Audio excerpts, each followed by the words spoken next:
Assalamualaikum warahmatullahi wabarakatuh. Halo semuanya, perkenalkan nama saya Selvia Persiska dengan NIM 190569201026. Video ini merupakan salah satu video pemenuhan tugas Kapita Selekta. Video ini akan membahas mengenai dampak COVID-19 terhadap aspek sosial ekonomi masyarakat. Nah, COVID-19 yang mana virus ini bermula dari Wuhan, Cina, yang menjelang akhir Desember tahun 2019 kemudian menjalar ke semua provinsi yang ada di sana. Dalam waktu kurang lebih dari 2 bulan, COVID-19 ini telah menimbulkan 80.000 kasus dan 3.000 kematian.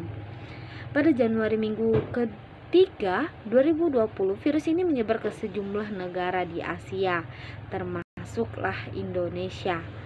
Secara fisik dan psikis, COVID-19 telah menimbulkan wabah dan menjadi wabah yang sangat-sangat berbahaya, dan wabah ini juga termasuk wabah global, yang mana COVID ini telah mengganggu lebih 8,9 miliar manusia yang ada di Asia, Amerika, Eropa, Australia, Afrika, dan Antartika.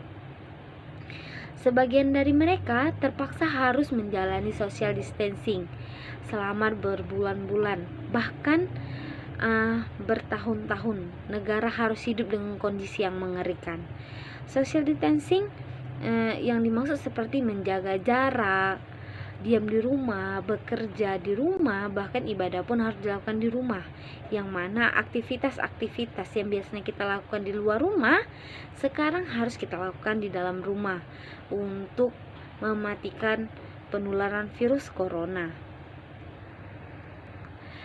Pandemi COVID-19 telah berdampak luar biasa bagi perekonomian dunia dan negara-negara yang terdampak.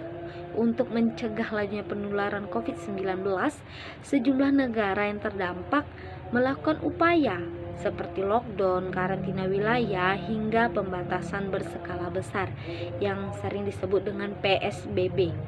Yang mana kondisi ini membuat ekonomi masyarakat itu terdampak, seperti hilangnya pendapatan dan tidak bisa bekerja dikarenakan adanya pembatasan, di mana kita tidak bisa berinteraksi secara langsung dengan masyarakat. Kita harus menggunakan masker, sehingga di mana banyaknya terjadi PHK atau pemberhentian sementara untuk karyawan-karyawan yang bekerja.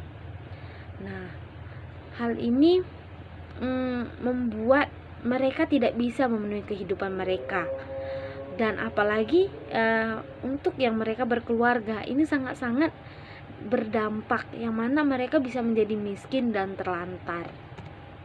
Nah, dampaknya itu pandemi membuat pertumbuhan ekonomi melambat. Hal ini tersebut dipicu dengan adanya kebijakan pembatasan sosial dan karantina wilayah, sehingga aktivitas ekonomi menjadi terhambat. Dari kebijakan-kebijakan pemerintah untuk mengatasi COVID dapat mengurangi pendapatan masyarakat, yang mana masyarakat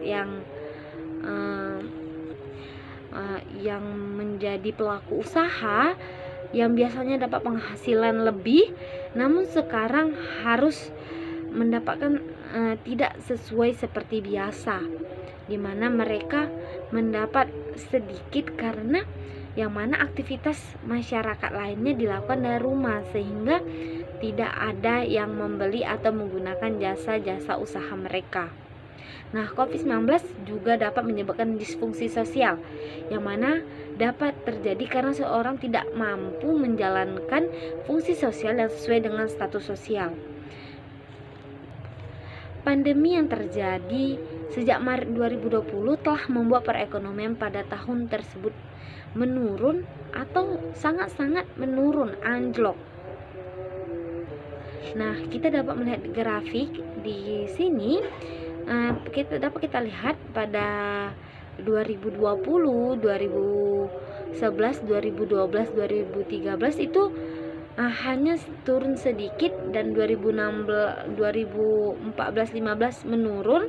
Pada 2016 agak naik, namun 2019 setara dengan 2016 namun pada 2020 itu sangat-sangat anjlok, itu ada di -2. Namun pada 2021, 2022 sudah mulai naik, namun belum stabil, tidak sestabil yang seperti biasa, yang mana perekonomian dan pertumbuhan ekonomi yang biasanya di angka 6, namun sekarang 2021 2022 itu masih ada di setara 4. Hal tersebut memicu penurunan pertumbuhan ekonomi tersebut, juga diikuti dengan dampak lain seperti terjadi di mana-mana pengangguran, yang mana yang mereka bekerja di sektor usaha atau perkantoran, banyak dari mereka yang mana perkantoran yang kantornya tidak bisa membayar gajinya, sehingga mereka harus di PHK. Mereka tidak dapat membayar gaji dikarenakan dampak COVID-19. Karena pandemi, banyak perusahaan yang terganggu sehingga banyak karyawan yang harus dirumahkan. Nah, beberapa dampak dari pandemi COVID-19 itu seperti adanya kelangkaan barang, yang mana awalnya masyarakat dapat menemukan sembako dengan harga murah di pasar atau di supermarket. Namun sejak terjadinya COVID-19, banyak orang yang menyetok barang dari rumah karena mereka tidak ingin keluar dari rumah, sehingga bagi masyarakat yang memiliki ekonomi kelas bawah harus berjuang untuk mendapatkan barang-barang kebutuhan pokok. Yang kedua itu banyaknya terjadi tindakan kriminal, yang mana banyaknya terjadi pembunuhan, pencurian, karena hal ini dimana dilakukan oleh masyarakat untuk memenuhi kebutuhan hidup mereka, yang mana mereka tidak bisa memenuhi kebutuhan hidup mereka, sehingga mereka harus melakukan tindakan kriminal untuk memenuhi kebutuhan mereka.